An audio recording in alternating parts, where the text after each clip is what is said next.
My name is Paige Arthur. I'm the Deputy Director at the Center on International Cooperation. And we have been hosting these monthly Data for Peace dialogues since October. And we're very glad to host one this month in particular on themes related to gender. And today we're going to be talking about women and peace, pathways to empowerment at the intersection of data and emerging technologies. And we have a number of really innovative approaches that we're very happy to share with you. So I'm just here to say welcome, to say thank you for joining, to say, as always, thank you to the Ministry of Foreign Affairs of the Netherlands for their support for this project. But I'm going to hand things over immediately to Branka Panic, who's going to be your moderator for this session. Branka, over to you. Thank you, Paige, and welcome to everybody. It's so nice to welcome you again at another edition of Data for Peace Dialogues. And I'm happy to say at the very beginning that we have actually speakers now. When we introduced ourselves just before the beginning of the session, we have speakers joining us from many different countries and continents. So this really makes me happy to see that this ecosystem is growing. So welcome to our guests who are joining us from Asia, Latin America, United States, and Europe, and I'm sure many more out there in the audience. So welcome to the audience as well.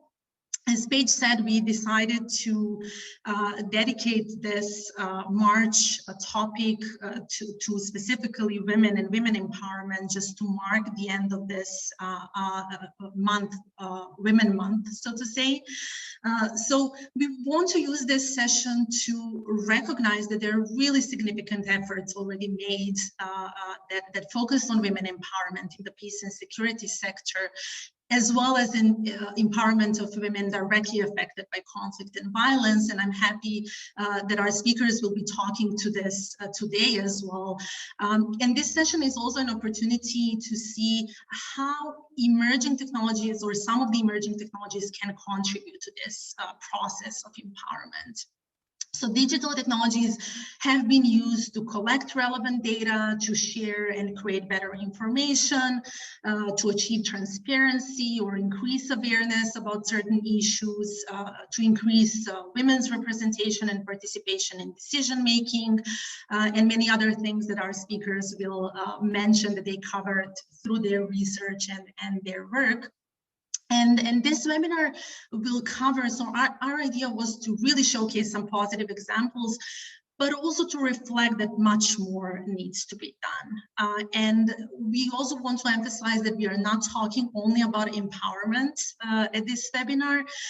We are emphasizing that eliminating violence is critical to any conversation about women's empowerment. So we will be hearing an example on a very interesting data contribution to this work of fighting against violence. So we will hear about crowdsourcing and mapping the data to indicate violence hotspots and trends at a local level, and not only to inform the activities of individuals to protect their own safety, but also to inform communities and even governments. So we will introduce this multi-level type of cooperation in this discussion today.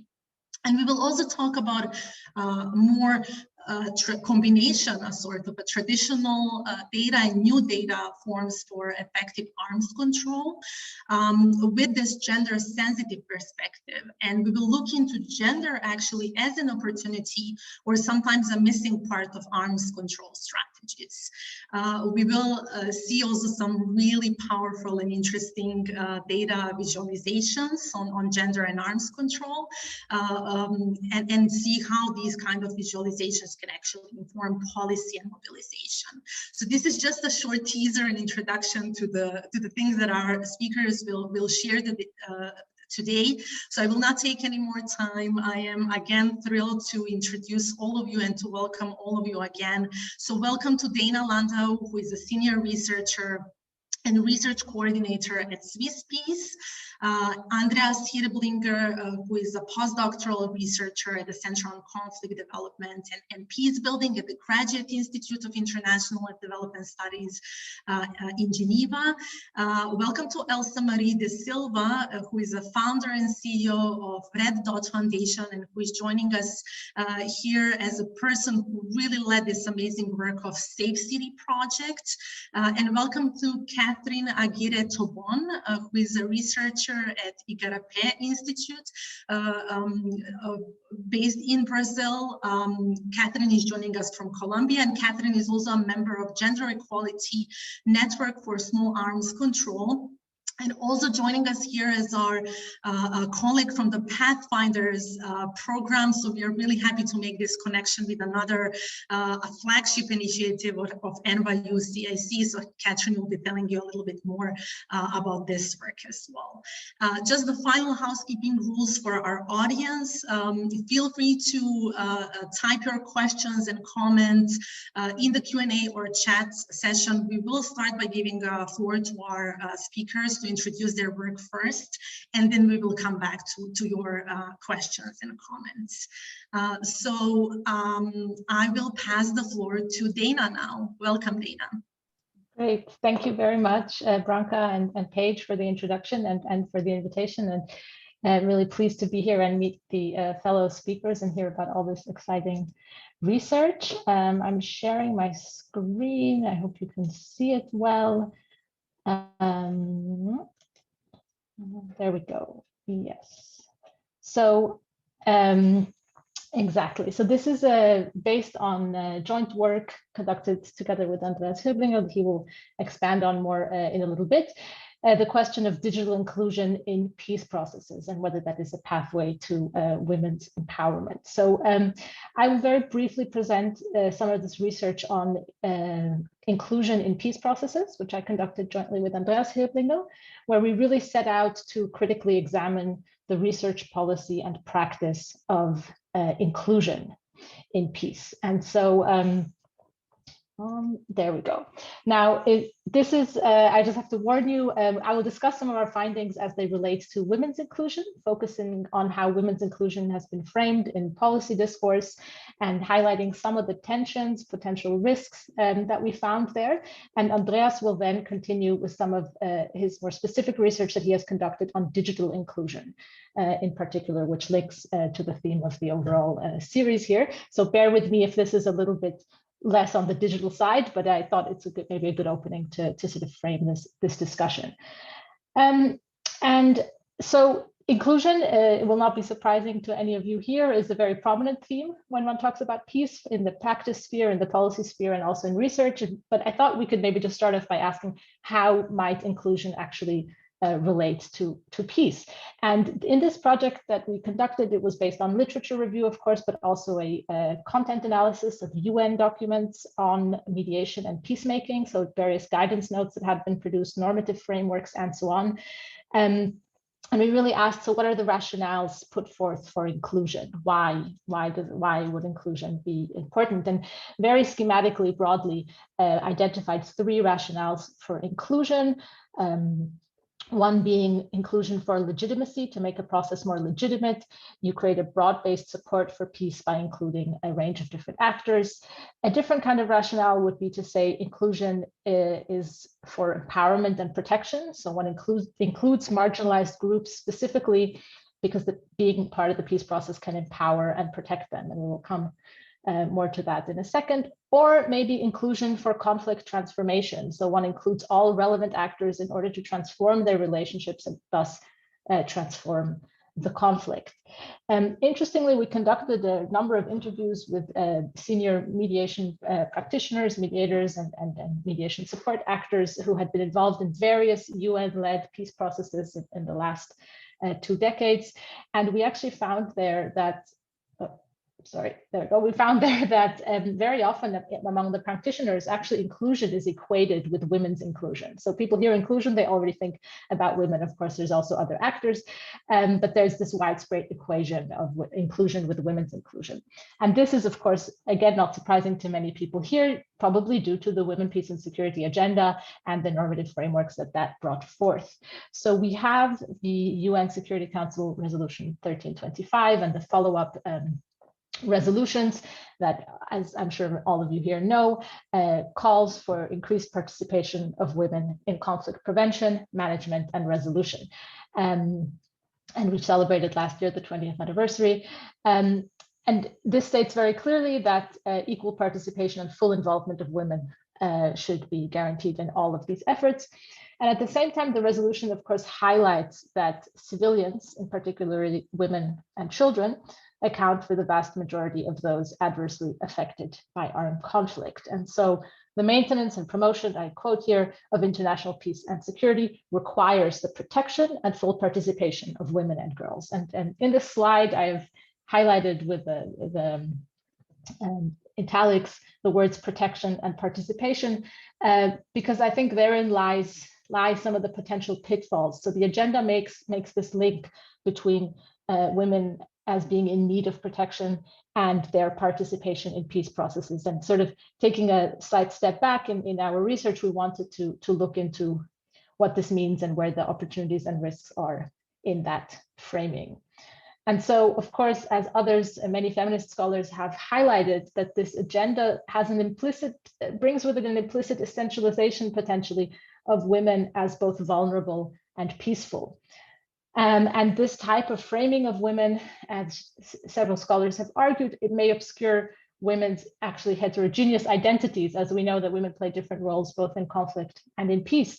And it may create, in the practice of furthering women's inclusion and advocating for women's inclusion in peace processes, an erroneous assumption about their apolitical nature. So, of course, I'm not saying this in order to argue that women should not be included in peace processes, but I think I just would like to highlight this idea of including women as women.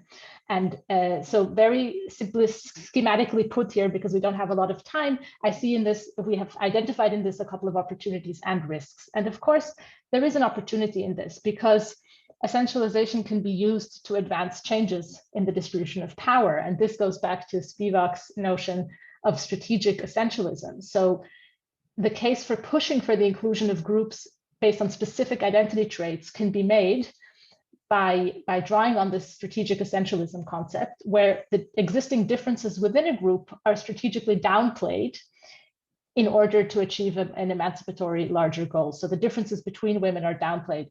And in this vein, the view of women primarily as peaceful victims of conflict, which is often reproduced in these arguments for women's inclusion, has actually empowered women to mobilize politically. And some women have very strategically used this and in order to push for their inclusion.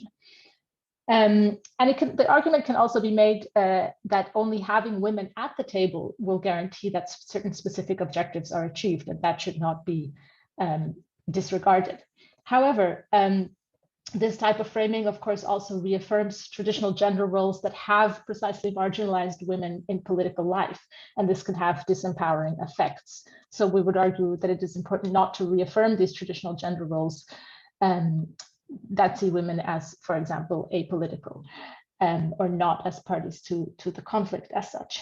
In our interviews, several of the people we spoke to that had been involved in efforts to make peace processes more inclusive also noted that there is a danger of developing a kind of box ticking mentality around women's inclusion and having, just having to have one or two women there, which is problematic because it sort of reeks of a tokenistic inclusion, but it also reduces sensitivity to the conflict context, and it also might obscure important fault lines.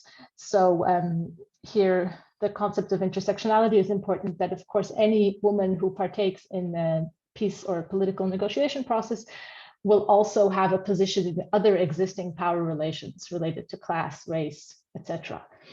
And so there is also the risk that arguing too much for inclusion of women as women tends to deny the included then a choice to speak on matters unrelated to that identity trait by which they have been included.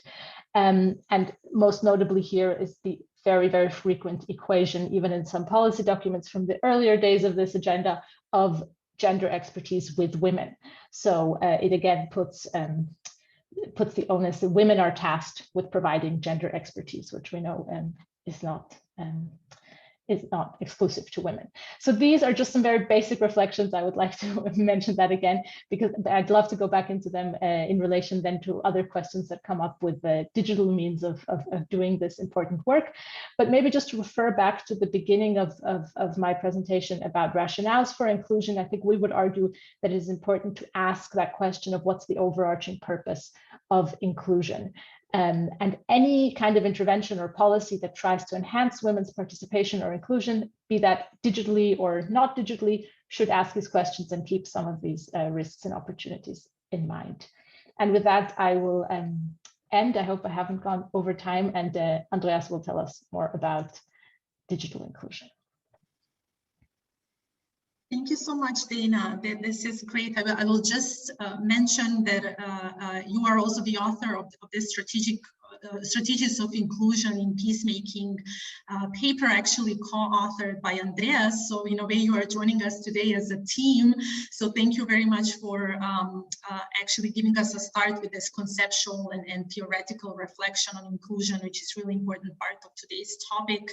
And we will give a floor now to Andreas to give us a little bit more insight about digital inclusion and what is the potential of digital technologies out there for the women empowerment.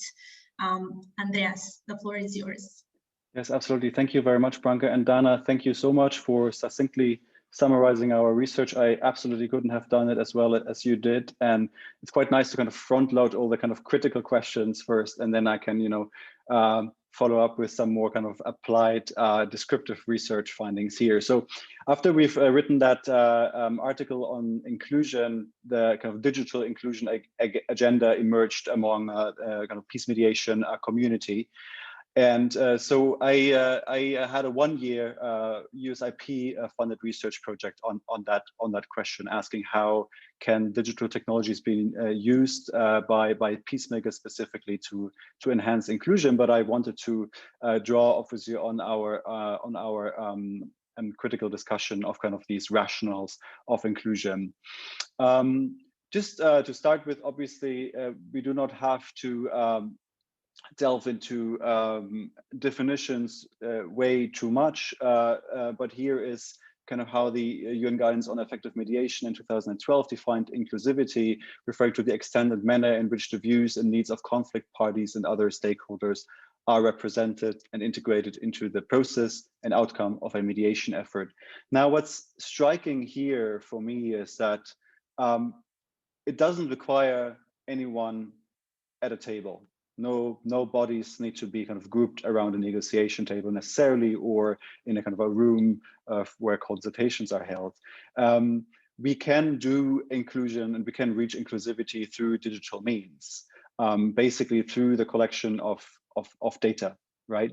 So in the report that I've written for the USIP, we've been defining digital inclusion in peacemaking as meaning that the voice of conflict stakeholders is integrated into a peace process by digital means and in the form of digital data. A few words here about this notion of voice. I think it's quite important that we draw a line between kind of efforts to collect data that is intentionally produced by conflict stakeholders and not data that just is somewhere out there in the net on social media or elsewhere. So it's quite important that if we think about digital inclusion, that we think about it as the result of kind of an active participatory process where stakeholders intentionally contribute. And that is because I think everyone who wants to be part of a peace process has something to say, has something to object to, and wants to kind of contribute to renegotiate the political order. And this is the case for all sorts of digital inclusion, and of course also for the involvement of women in peace processes through digital means. So we've been using the outcomes of the article, and I will not go through these again here, but we've basically been talking about strategic purposes of digital inclusion. So again, looking quite clearly what digital technologies can contribute to, what particular objectives they can basically contribute to. So legitimacy and public support, empowerment, and then we split from empowerment, risk mitigation and protection, because we thought that was worthwhile to consider separately, and then kind of the longer term goal of transforming relations. And if you think about where kind of women-centered or women-focused efforts would be, I would think they tend to be everywhere. They should be everywhere, but obviously among practitioners, I think two are standing out more specifically, and this is empowerment and then protection and risk mitigation. And I'll be speaking about those shortly in the next few minutes. And I want to mention as well that, doing this research, we did this pre-COVID. I think if you did that research again today, you'd probably find a lot of practice example from the peace mediation, from the peace building community of practical efforts to use tools to keep people and women as well involved in peace processes because of the travel bans, because of the lockdowns that globally happened over the past year.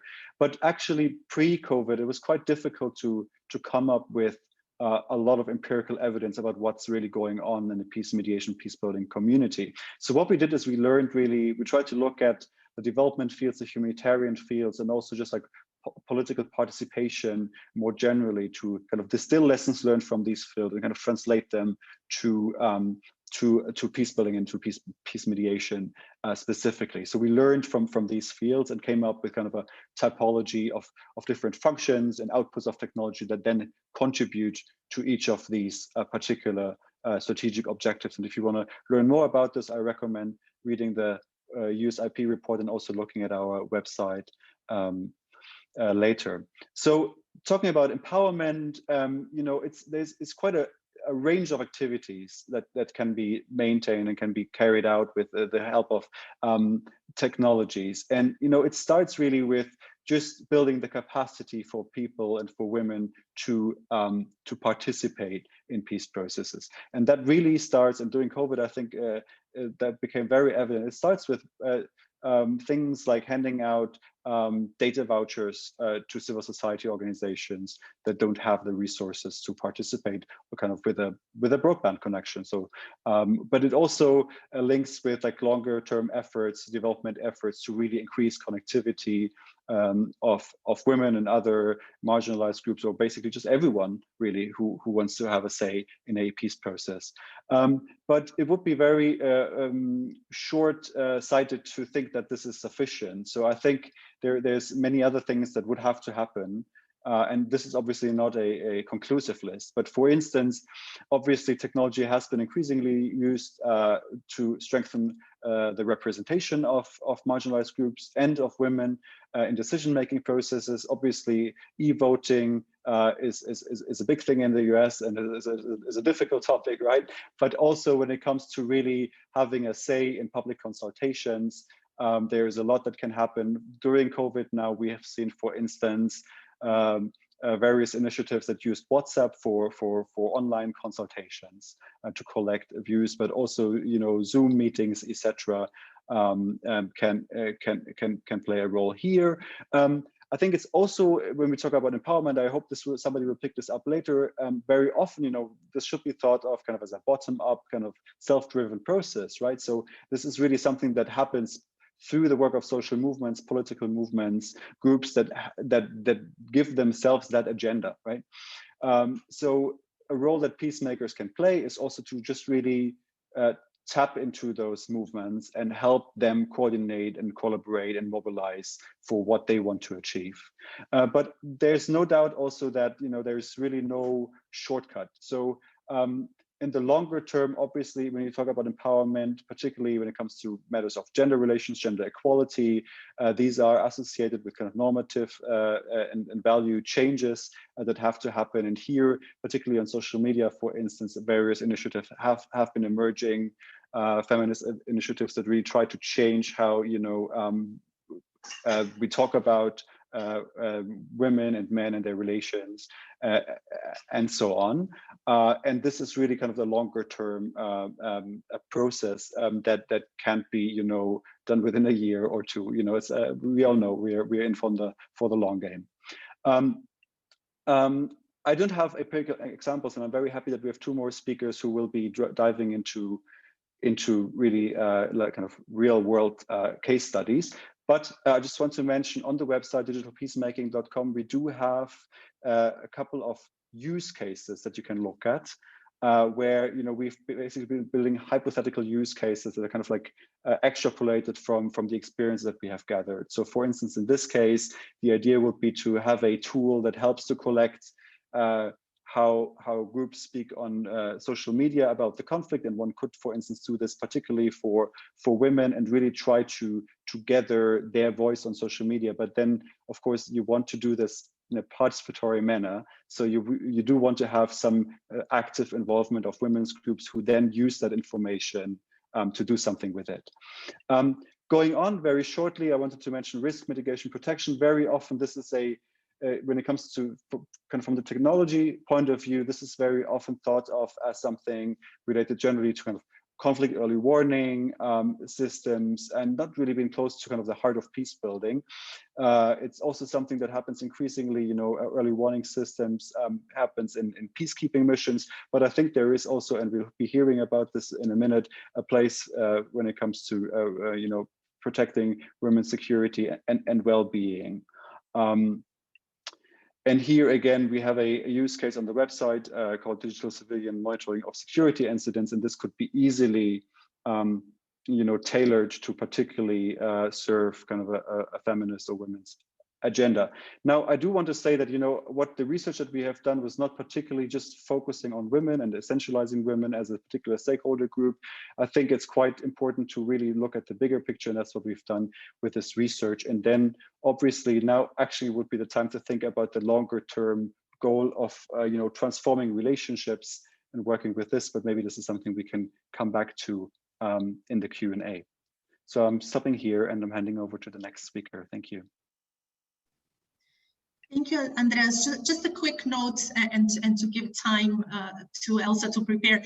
I just wanted to mention that we do also think that this mediation and digital inclusion in mediation is actually a very big topic. So this is a sort of an announcement for one of the next Data for Peace dialogues that will go deeper into this discussion. We also think that COVID probably brought a lot of lessons learned for this. So we will just give a little bit of time to all of us as a community to learn from the pandemic as well, and the digital inclusion in peace building and peacemaking, and then in mediation, and then organize another session later on.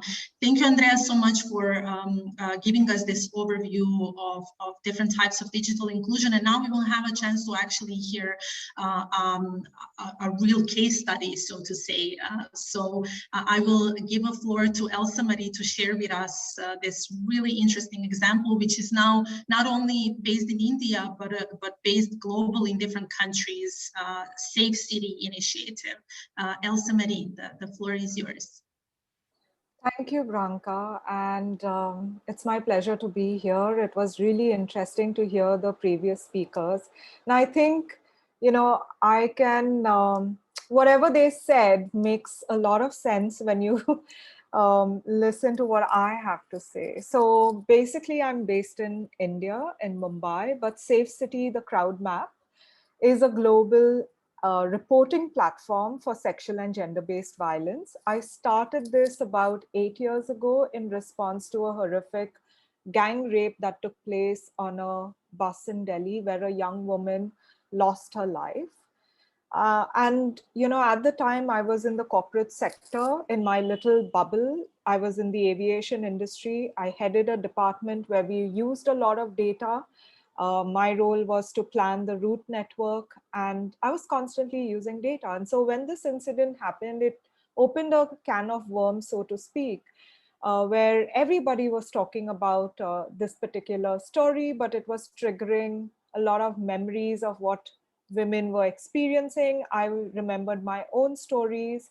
For the first time, I heard my friends share what they had experienced, which until then nobody had shared before. And when I went to Google, which normally we do, to find out what really is the situation in India, and I found that this is the statistic that came up all the time, which is a global statistic that says 1 in 3 women on an average experience sexual assault at least once in their lifetime, yet 80% of us choose not to report it. And what that means is that there is a data gap that exists. Now, why is this important? It's important because women are not a minority community. When we are talking about inclusion and who's excluded, you're talking about a community that represents almost 50%. In my country, it's 48%.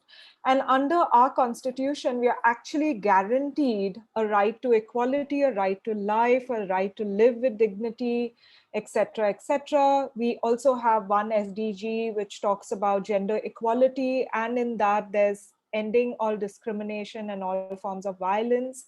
And yet in my country, that's not the reality.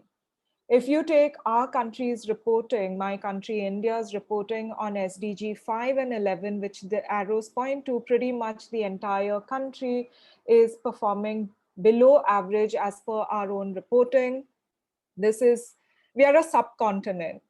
We are 1.3 billion people. And this is the reality of how we perform on SDG 5, where almost the entire country is reporting below average performance on SDG 5. And if you deep dive into any kind of statistic, whether it's political participation or women in business leadership, we are pathetic in terms of the stats. And why, again, is it important? Because when we talk of sexual violence, it's an invisible problem. It's not visible. There's no data, nobody talks about it. So when we're talking about socio-cultural norms, which came up in the previous presentation, we don't really have spaces to talk about this. And how does it impact from birth to death? It impacts us at every point in our life. Today, we have a situation where 2 states in the country have 806 female births to every 1,000 male births. And about 18 months ago, one state issued a red alert. To my mind, a red alert is issued when there's a hurricane or a volcano that erupts, not when no girl has been born in 3 months, even though there were about 150 plus births. And how does it also impact women? You drop out of the workforce. So we are at 26%, actually it's 24% now. India has this particular problem where even though we've had the most number of graduates, year on year, women are dropping out of formally participating in the labor force. And so it's no wonder we appear on several of these development and social indices where we perform very badly. We are in the bottom half, not in the top half. And for me, I feel ashamed to see my country performing badly. And it's true, women's rights are human rights are women's rights. So what exactly is the problem that I have figured? We don't understand the full spectrum of abuse. There's the whole non-verbal forms of it, staring, ogling, taking pictures, indecent gestures. There's verbal and there's physical. We get excited and want to take action when it's sexual assault and rape, which is really at one end of the spectrum. And on a daily basis, we tend to ignore what comes earlier, that is the unwanted, the non-verbal and verbal forms. If you're following what's happening in the UK after Sarah Everard, now the UK police is encouraging people to report wolf whistling, which is really the unwanted, objectifying kind of behavior. It's now being termed as misogyny and listed under hate crimes. But what has it done so far? It has created this cycle of insecure cultures where there's under communication. So there's a silence around the issue. There's fear of reporting. There's shame and shame that one doesn't want to bring to one's family because there's honor involved. There's no reporting of it. So there's under enforcement of the law and there's under respect. And in this whole process, the perpetrator gets bolder, but the survivor has the onus of proving her innocence. So what we tried to do with Safe City was encourage people to anonymously share their stories so that we can get evidence-based data that doesn't make it to official records, yet is collected and represented on the map so that you can visually see it, and then have it available in the open source format so you can study the patterns and trends that emerge and take action again at the local level. It's important because it improves your individual awareness. By reporting several of these stories, you understand what others are going through and you have a vocabulary now for your experience.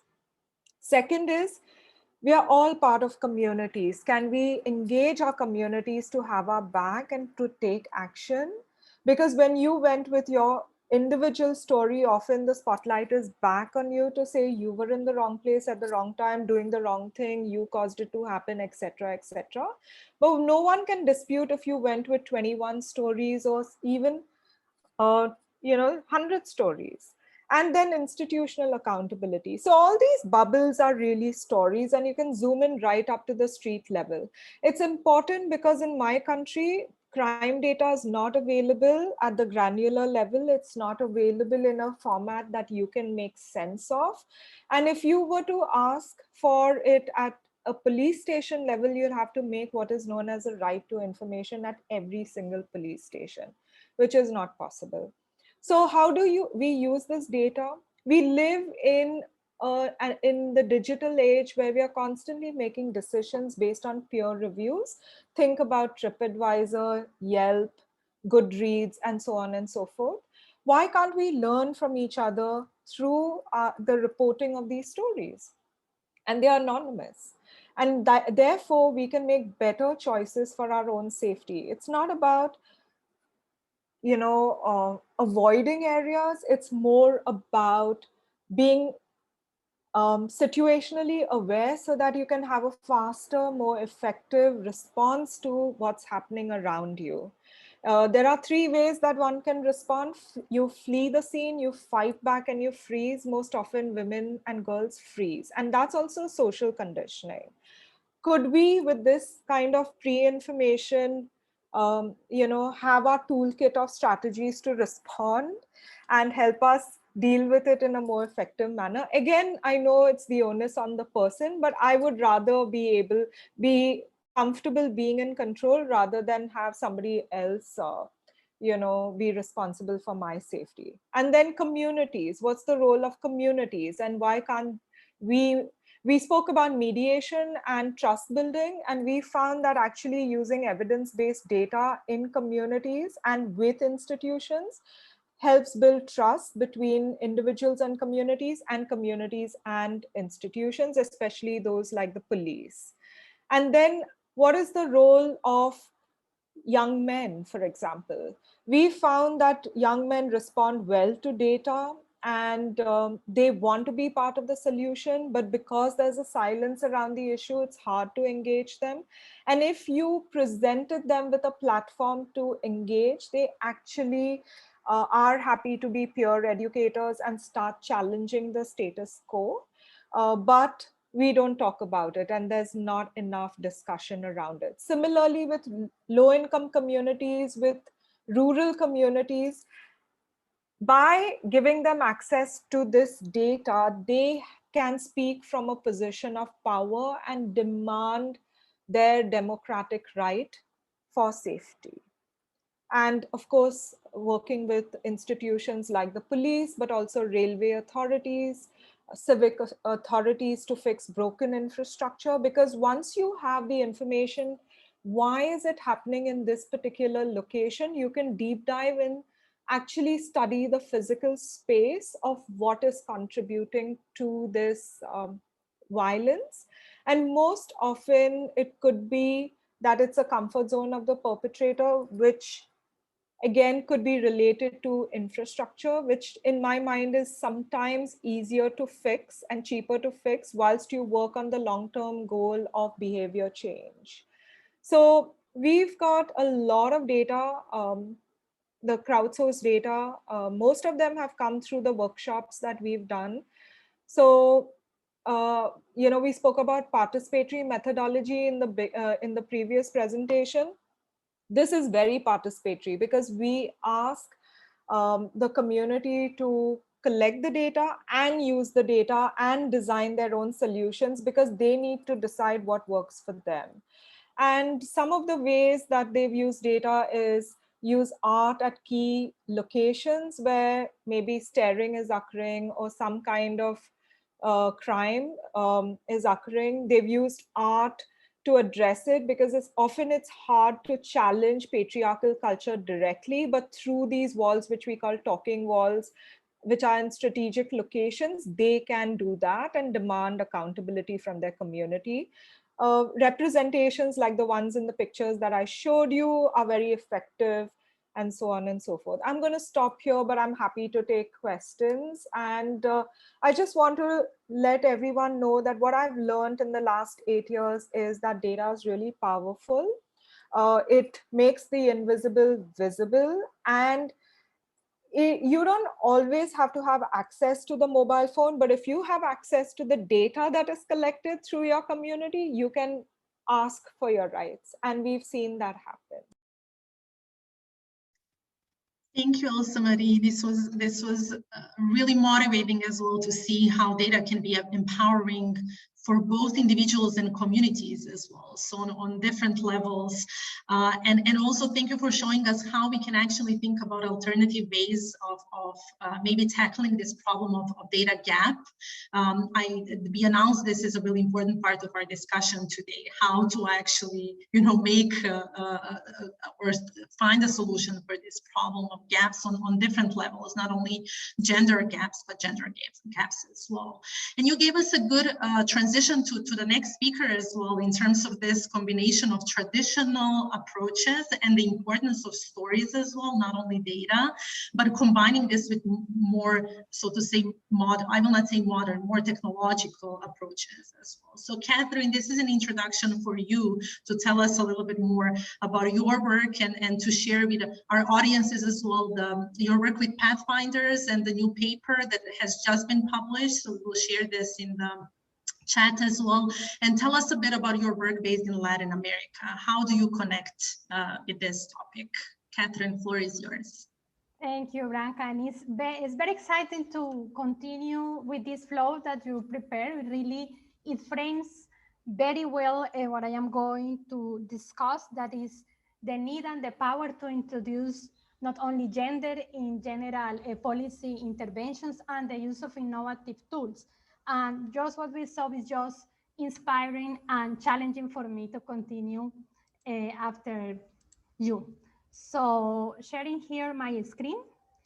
It is. Okay, so I am going to talk about the need to introduce these topics. I am going to use the case of arms control also because here I am in representation of Igarapé Institute based now virtually in Brazil, but as you introduced, I am Colombia, based in Colombia, in Cali, and here I am as a member of the Gender Equality Network of Small Arms Control, HENSAC. So regarding the topic of arms control, here I need to start with a confession. I am in the area of arms control like 10 years ago, and I was gender blind like 3-4 years ago.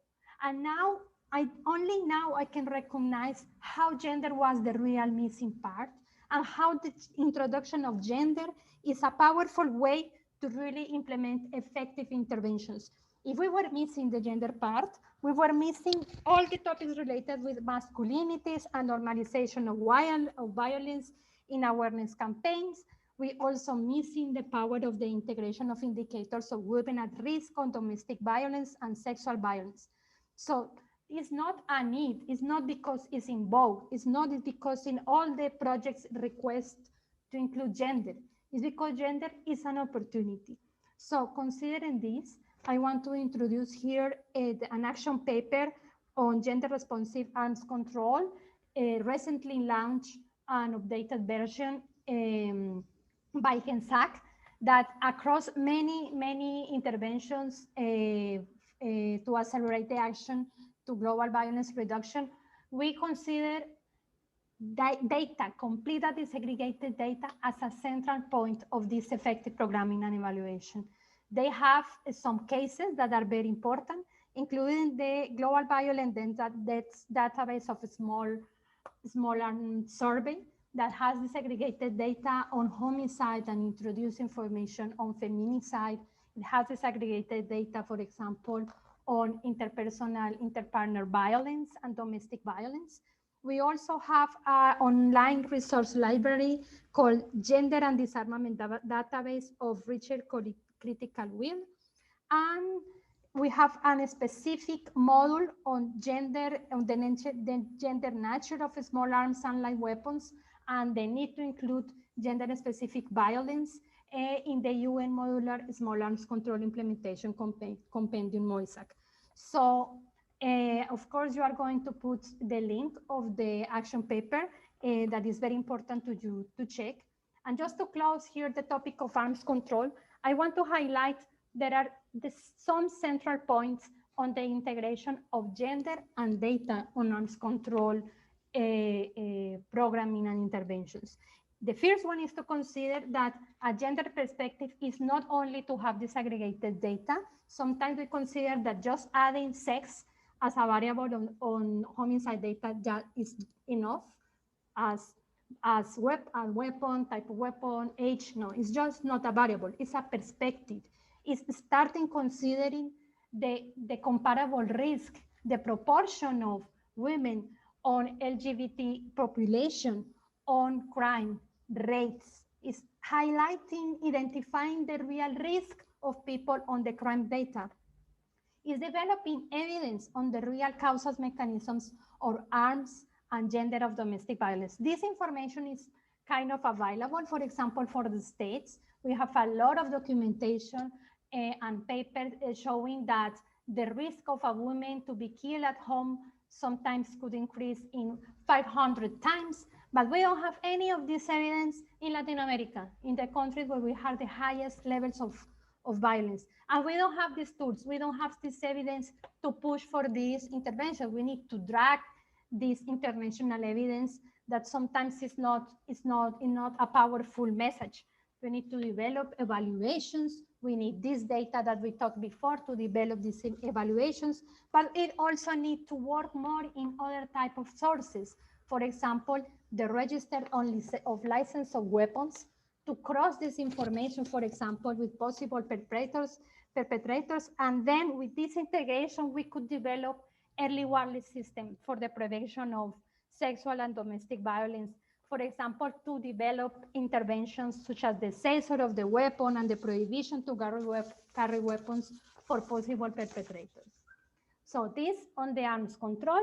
Now I am going to talk about the technology part, the innovation part, how we can use these traditional data such as homicide, such as information of violence against women, but with tools that are innovative, that are user-friendly, and that can help us to be closer to many populations, to policymakers, to campaigns, to journalists, to researchers. So here we are putting this information in hands of the people with these tools, because it's not the same to have an Excel file and the example that Marie was talking before, some information that you cannot use for action. So here I am going to show you 3 tools. There are the links, but we could share it also in the chat. That is our flagship tool, that is the Homicide Monitor. We are going to show the EVA, Evidences of Violence and Alternatives for Women in Mexico, Brazil, and Colombia, and the Mapping Arms data that also is available. So just I am going to show you a little bit. It is showing there, Blanca, the map. Okay, so this is our homicide monitor. When we are putting together information, starting with cross-national sources as the UNODC, but we go deeper in Latin America with information by weapon, by gender, and with subnational data. Here I love this map, but this goes in this perspective of the traditional I am not going to say that the homicide monitor is a gender perspective tool. It's a tool that I am showing you that has that variable, but we need to go deeper. For example, with EVA, which is this tool that we try to put together all the possible sources of information. We have information from health system, from the security system. We include information of victimization surveys. For here in this case, in this platform, we have information for the biggest countries in the region, Mexico, Colombia, and Brazil. And here, following this idea that our past presentation was talking, is that there are many types of violence that are not visible. We start with the first layers regarding gender violence, physical, sexual, and we don't consider this big continuum of violence that starts, for example, with emotional violence, with economical violence. So here we are bringing together information, for example, that is available at the public health system. In Latin America, there are mandatory registers of injuries when someone arrives to the hospital. There is a register when it's a violent lesson, you need to make the register. So we are able to track and to include this information, for example, for the cases of 3 countries. And our idea is to start to highlight this type of violence to really implement interventions. And going to the final tool, we love this type of representations. Here we are showing the mappings and data. It's not very updated, but it shows legal flows of import and exports of civilian and military weapons across the world. And you are going to see in Colombia how are the flows of imported and exported weapons. And if you click in this country, you are going to see that there are more information. So this is in general my presentation. I am just going into some concluding remarks, going to the final one.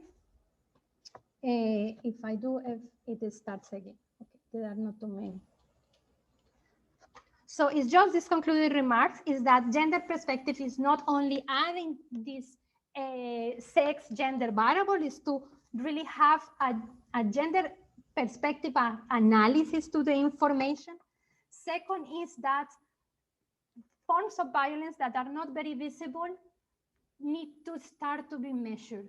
These forms of violence would only be really considered in policy interventions when they are properly measured, tracked, and analyzed. Here, for example, femicide, sexual violence. On the traditional side, they need to be more properly measured, started to be used for all the people, but also starting to identify these other hidden types of violence as in the past presentation.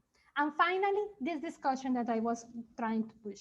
New indicators, new technologies, and new representations push new debates and new perspectives, not only in the one that I was saying, invisibilized forms of violence, but for example, the indicators used for drug policy, sales weapons, consumption, doesn't reflect new perspectives, for example, related with public health or human rights, a change from a punitive base to a more progressive. And the indicators are a tool for this. So these are my coordinates at IGARAP and from HENSAC that I invite you to check that action paper. Thank you. Thank you so much, Catherine. This was great to hear about your work and to see these very interesting visuals. This is one of the goals of our program as well, just to show how sometimes just presenting the data in this visual way can be really impactful to send a message and to empower for a policy action out there. I was typing in the meantime some links, and this is the invitation for all of the speakers to keep introducing your research papers or links to share with our audiences. I know that we didn't touch even the smallest part of your vast work out there. So if you can share more things, that would be great. And I'm also inviting audience to type questions. We don't have a lot of time now, so I will immediately jump into the first question we actually got through our registration form. We collect some questions in that way as well. And this question actually, Dana, brings us back. So we are making a sort of a circle to your introduction and how you emphasize this, the importance of sensitivity to conflict context. And I think we don't have to talk about only conflict, we can talk about violence. And we saw from Elsa Marie and Catherine how different even cultural context, not necessarily conflict, and the fact that we have a lack of access in conflict can impact this type of work. So what Miguel Hernandez from UN OCHA is asking is actually how can we not only do this crowdsourcing effectively in conflict affected areas, but how can we protect the data? So where does this data protection comes in all of this? And I think this comes really interesting to the work of Elsa Marie and Catherine, how maybe these types of approaches that you're using can even empower people that don't have don't feel the security that the data is protected if it's collected from official sources, right? How new technologies can contribute to this. So whoever would like to touch quickly upon this, I'm opening the floor now, and I will collect a couple of more questions to address afterwards. So I can go first. So ours is completely anonymous. We are not even collecting IP addresses. The only thing that we are collecting is age and gender, and that is hard to trace. And we are not an SOS app, so it's not even in the moment that we are expecting people to report. It's in the recent past, or they even have the ability to record and document what happened 30 years ago. We have many stories from then, which just tells you the emotional burden that somebody carries with them. I also want to say that even if it is anonymous, there have been cases where people don't feel like they want to report. They will tell you their story, but they don't want to document it.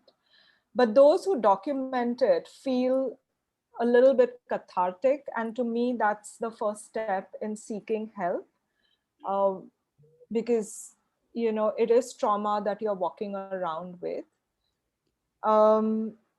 We've seen that when communities have access to the data and feel like they can do something with it, the most amazing solutions emerge.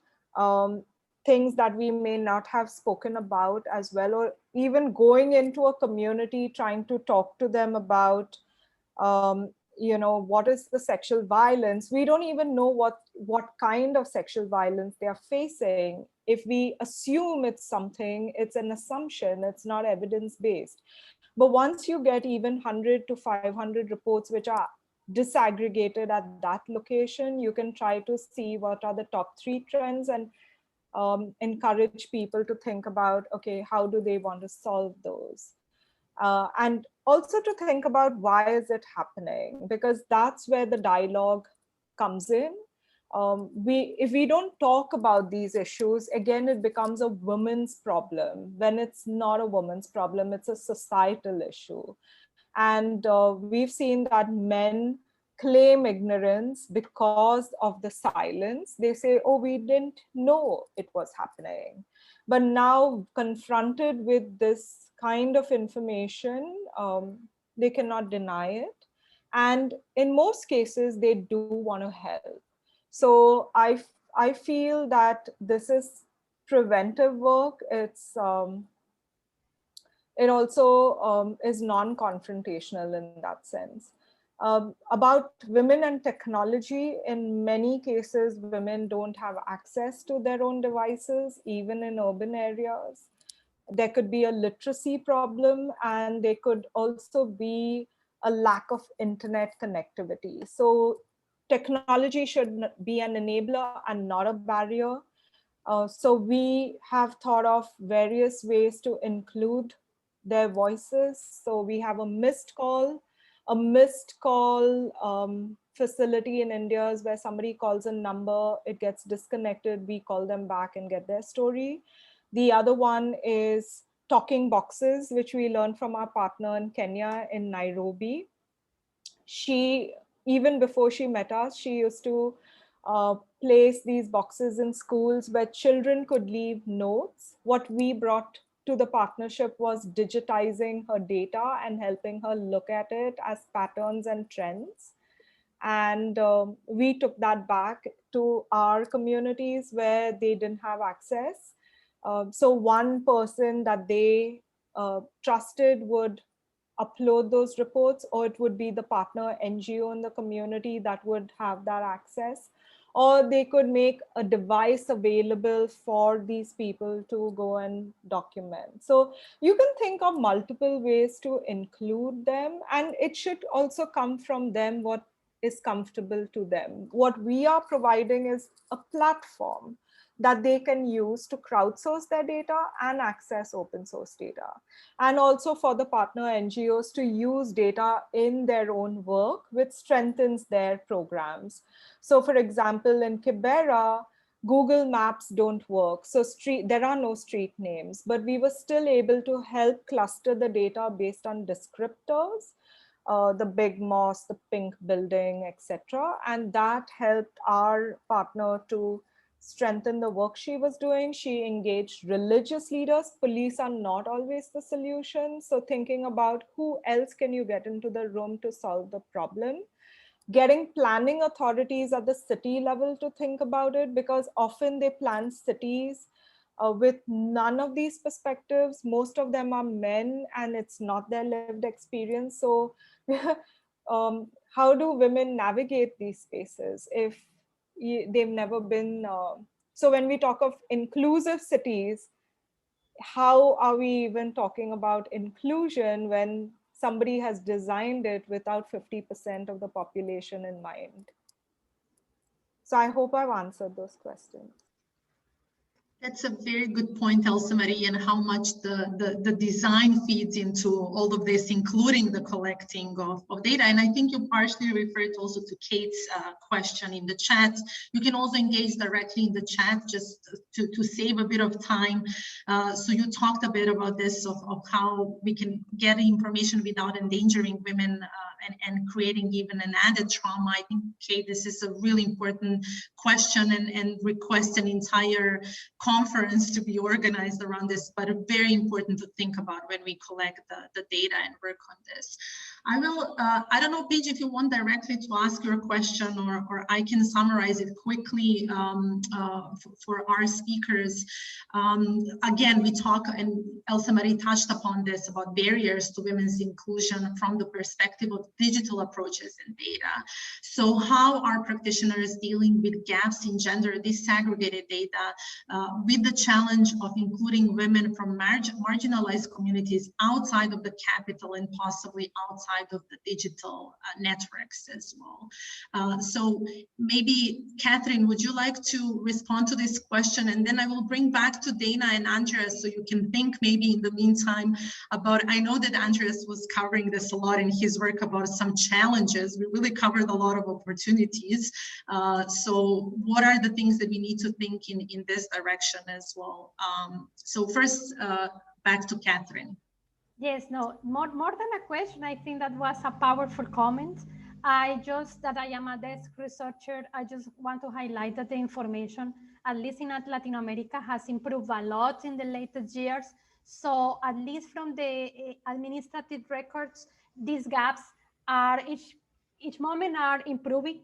I think the biggest gap, for example, is to start considering gender not only as male and female, but also as LGBT populations. That will be a great gap that is just starting to be considered now.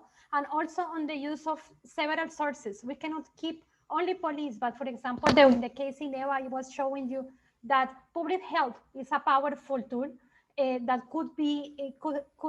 don't have the coverage problems of the security. So it's considering these sources, recognizing the improvements of data, at least in Latin America, which is the case I know, I consider in these other tools. For example, we have ACLED, which is this disaggregated event level data that could complement a lot of the information. Information is not becoming a problem, it's improving, and it's becoming more a tool for all these questions. Thank you, Catherine.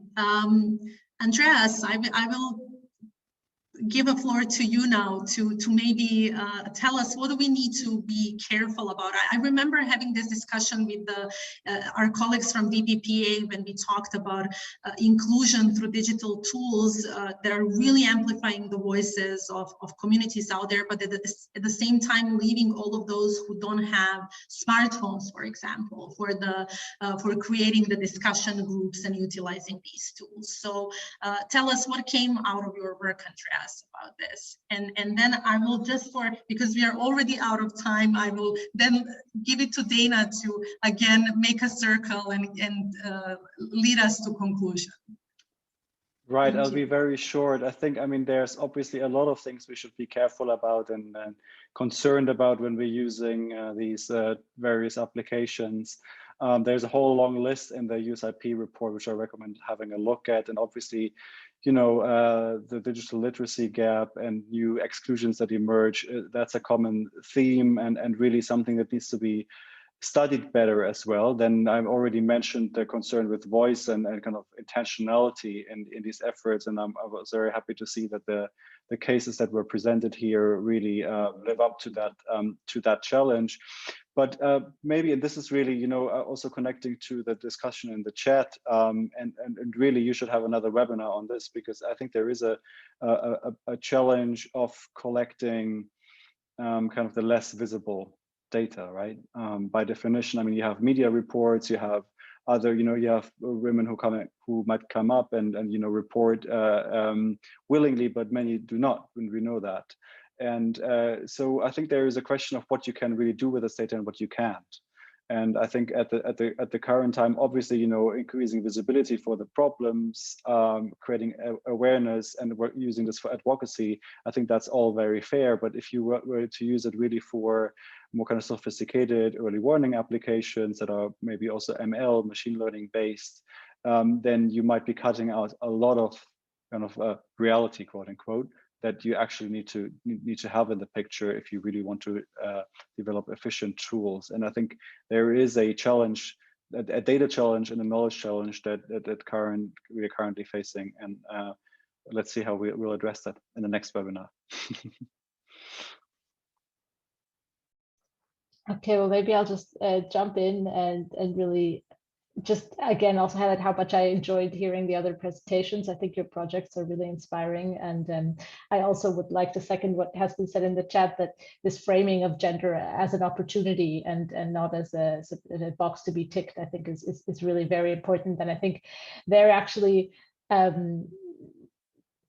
one might argue, or potentially I would maybe even in the circle of data enthusiasts argue, that the data world is not that different, or the large data world is not that different from what we've been doing before, because this discussion has reminded me of an interview quote that a mediation, somebody involved in the UN mediation process said to us. It said that the risk of focusing so much on women's inclusion was that basically the person had framed it as a kind of fallback option when you don't know enough about the context and the conflict. In this case, said, well, without a lot of knowledge, it's hard to see who's missing from the table, but it's always easy to see that there's a woman missing or a young person missing. So these categories that we already know. But I thought that really stuck in my mind, this idea that it's hard to know who's missing. And I think there's a risk in focusing too much on all the cool things that can be done with data, is that we ask only questions that can be answered through the data.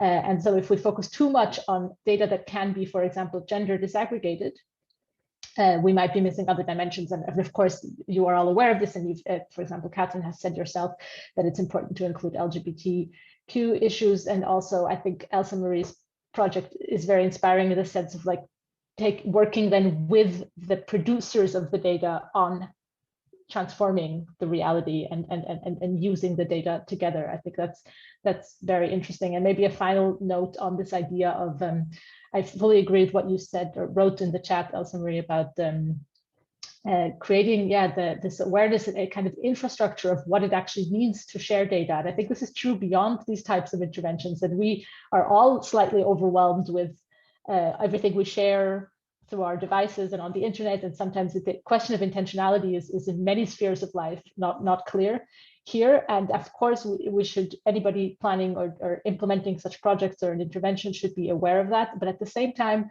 I think it's also important to keep sort of a room for agency, where sometimes we talk about conflict sensitivity, for example, and no external intervention should be should shift power relations, but sometimes people are aware of the sensitive people in conflict, for example, or people who have experienced trauma are aware of the risk and they're willing to take it. And then it should also be free to them, for example, if they want to share something, if they want to speak up, that it should not be problematized to the extent where that is not possible anymore.